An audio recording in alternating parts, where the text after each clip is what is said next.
E hoje eu quero ler só 2 versículos, eu não vou falar nada, só vou ler. E nós vamos orar. Juízes 10:3 diz assim: depois dele se levantou Jair, gileadita, e julgou a Israel 22 anos.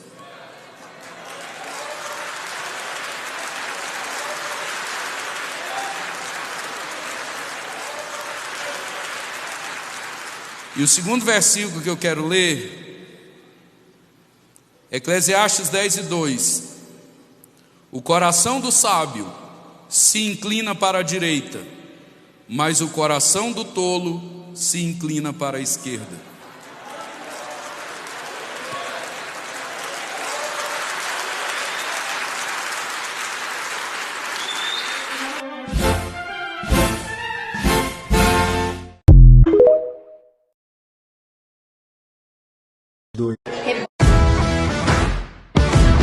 Quem luta de verdade, vota 22. Quem luta de verdade, vota 22. Quem luta de verdade, luta 22. Luta Bolsonaro.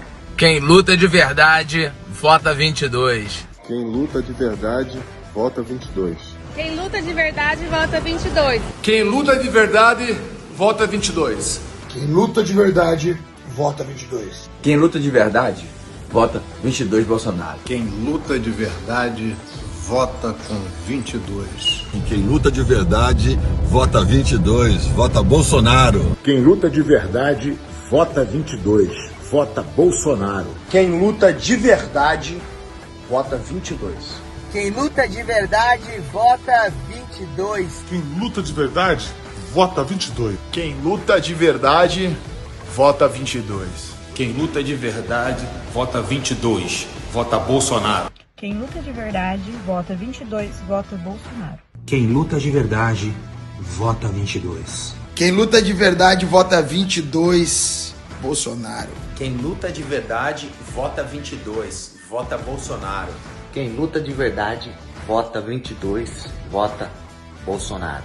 Quem luta de verdade, vota 22. Vota 22.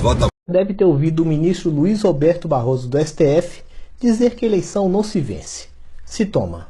Eleições não se ganha, se toma. Todos nós sabíamos que isso não se tratou de uma brincadeira.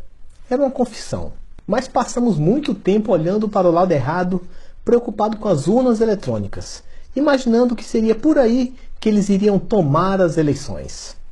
Mas não. O processo de tomada das eleições tem sido um longo caminho que se iniciou ainda no começo do governo de Jair Messias Bolsonaro. Sabendo que o domínio da narrativa nas redes sociais foi o caminho para a vitória do presidente, logo em março de 2019, a oposição começou a pôr em prática o seu plano para tomar as eleições. Cada um tinha o seu papel. A mídia se encarregou de destruir a reputação do presidente sem dar espaço ao direito de resposta. O Congresso faria ofensiva política travando o governo Bolsonaro e também por meio de CPIs ridículas, como a CPI das fake news e a CPI da Covid-19. O Congresso também trataria de criar pautas-bomba, como fez com o orçamento secreto, que depois foi imputado a Jair Messias Bolsonaro para dizer que ele também era corrupto. Os institutos de pesquisa também tinham o seu papel. Próximas eleições dariam ao candidato da oposição a vantagem necessária para que ele pudesse atrair o voto útil. Mas o papel principal nesse esquema de tomada das eleições foi dedicado ao Poder Judiciário. E o primeiro passo para a tomada das eleições foi dado logo no início do governo Bolsonaro. Em março de 2019, iniciou-se o ataque jurídico aos conservadores por meio do inquérito das fake news. Esse procedimento totalmente fora da lei tinha o único intuito de perseguir e calar a voz dos apoiadores do presidente, tanto na mídia como nas redes sociais. O inquérito das fake news foi seguido por diversos outros inquéritos, todos exclusivamente contra os conservadores. Mas a atuação do braço jurídico da oposição não parou por aí. Mais recentemente, foi a vez de o TSE entrar com tudo no jogo político. E juntos TSE e STF tiraram contas de bolsonaristas nas redes sociais do ar, bloquearam blogs e sites bolsonaristas, censuraram mídias bolsonaristas, desmonetizaram influenciadores bolsonaristas, prenderam e exilaram jornalistas bolsonaristas, prenderam deputado e apoiadores de Bolsonaro, decretaram busca e apreensão em imóveis de bolsonaristas, fizeram uma verdadeira caça aos conservadores. E do outro lado, nenhuma medida foi tomada para impedir mentiras e difamações contra Bolsonaro. Com essas inúmeras ações e omissões, o braço jurídico do processo de tomada de poder permitiu que maculassem a reputação do presidente e reduziu o alcance da rede bolsonarista, fazendo com que o discurso pró-Bolsonaro fosse quase eliminado, o que impactou profundamente o processo eleitoral brasileiro. Mas muito além de exterminar o discurso bolsonarista, era necessário também criar um candidato capaz de dar legitimidade ao processo de tomada das eleições. O candidato já estava ali. Era só tirá-lo da cadeia, anular os seus processos e depois disso dar um banho em sua imagem. O senhor não deve nada à justiça. Pronto, o anti-bolsonarista estava criado. Porém, ainda havia algo a ser feito pelo Poder Judiciário. Era necessário proteger a reputação do candidato anti-bolsonarista. Para isso, o TSE deferiu mais de 40 pedidos da oposição para tirar do ar a verdade que mostrava o caráter do ex-presidiário. Mas os opositores que criaram mentiras contra Bolsonaro, como Janones e Gleisi Hoffmann, permaneceram e permanecem com as suas contas sociais intocáveis, podendo destilar o seu ódio e acusações livremente contra o presidente. Com todas essas medidas, foi criado o ambiente perfeito para a tomada das eleições. Só tem uma barreira para que essas eleições não sejam tomadas do povo. Cerca de 1000 anos antes de Cristo, os filisteus lançaram um desafio ao povo de Israel. Se algum israelita aceitasse lutar e vencesse o gigante filisteu Golias, os filisteus passariam a ser submissos a Israel. Mas se Golias vencesse o combate, os israelitas seriam servos dos filisteus. O pequeno e jovem Davi aceitou o combate e, mesmo ridicularizado por Eliabe, seu irmão mais velho, e desacreditado pelo rei Saul, venceu Golias. O que estamos próximos a ver no dia 30 de outubro é bem semelhante a isso.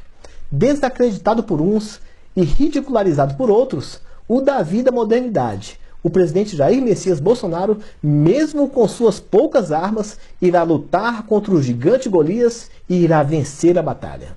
Bolsonaro provará para todos que supremo é o povo e não deixará as eleições serem tomadas de nós. Uai, seu app de vídeos curtos. Eu vou ler para vocês essa informação, essa notícia. Se for verdade, nós precisamos fazer alguma coisa. A Rede Globo gravou uma entrevista exclusiva com Adélio, aquele que deu a facada no Bolsonaro, o agressor ao candidato Jair Bolsonaro. Lembra? Lá em 2018. A emissora prepara a entrevista para ser exibida na sexta-feira, depois de acabar o horário eleitoral. Uma pessoa ligada aos advogados de Adélio deixou vazar que ele foi instruído a construir uma longa mentira, tentando fazer entender que o atentado teria sido contratado por pessoas ligadas ao candidato Jair Bolsonaro sem apresentar qualquer prova. E o que está circulando aí nas redes sociais, tudo isso que eu estou falando aqui é o que está circulando nas redes sociais, está circulando também nos principais grupos de WhatsApp. Essa informação precisa ser amplamente divulgada, pois trata, se for verdade, de um golpe. E o candidato Jair Bolsonaro não terá tempo para desmentir. As emissoras de TV vão explorar essa entrevista em todos os telejornais na sexta à noite e no sábado, com o intuito de prejudicar o candidato. Bolsonaro não terá mais como se defender, pois a emissora vai dizer que não teve como ouvir a posição do candidato. Olha, divulguem esse vídeo com o maior número de pessoas que você puder. Só assim essa entrevista, se for verdade, não irá ao ar, pois a emissora vai perder a credibilidade caso o fato tenha grande repercussão antes da sexta-feira. Querem condenar Bolsonaro de forma suja e nojenta. É o que eles fazem. todas as grandes emissoras de TV dependem de dinheiro do governo federal, portanto, não querem que o candidato seja eleito. Então, faça a sua parte hoje. Essa informação precisa viralizar. Esse vídeo precisa... Quai, seu app de vídeos curtos. Quai, seu app de vídeos curtos. 22 é Bolsonaro. O vota e confirma, 22 é Bolsonaro. Vota e confirma, 22 é Bolsonaro. Vota e...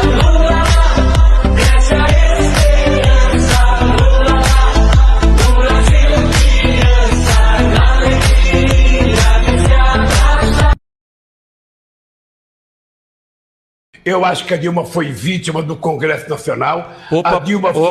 Um minutinho. Ô Lula, a Dilma governou exatamente com a base que você construiu para ela. Você nomeou o Gedel Vieira Lima, aquele daquelas malas. Será que dá para o diretor botar aí um insert para a gente mostrar?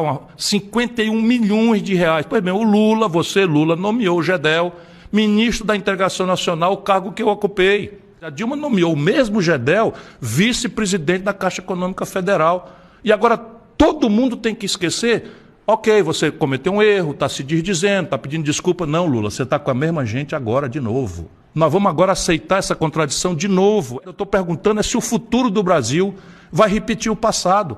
Se nós repetirmos as mesmas pessoas, as mesmas práticas, os mesmos valores, vai dar a mesma coisa. Tragédia, crise. E o país não aguenta mais. Essa é a grande questão.